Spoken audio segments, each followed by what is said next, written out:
Menteri Kesehatan Budi Gunadi Sadikin memastikan stok obat untuk pasien COVID-19 dan pasokan oksigen untuk wilayah Bali masih aman. Hal tersebut disampaikan Menkes di sela-sela kunjungan ke Kabupaten Buleleng.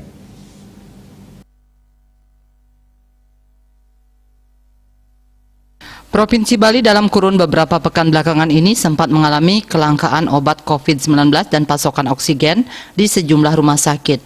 Namun kekurangan tersebut secara perlahan bisa diatasi dengan mendapat bantuan dari sejumlah daerah dan negara sahabat.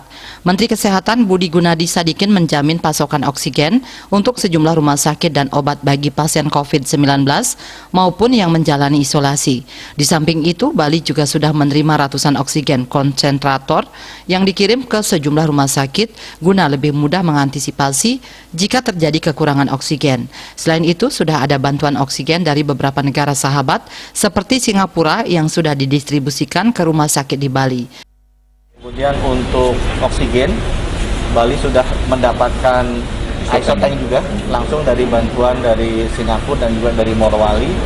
Dan kita juga udah kirim oksigen konsentrator lebih dari 300 buat rumah sakit Bali. Itu kayak pabrik-pabrik oksigen kecil yang bisa dicolokin listrik di tempat di Bali. Jadi yang penting itu seperti ini ya Pak Menko, ayo itu testing tracingnya jangan ragu-ragu. Kita positif nggak apa-apa karena udah sebagian besar udah dapat vaksin dan habis ketahuan cepat masuk di isoter supaya nggak nular.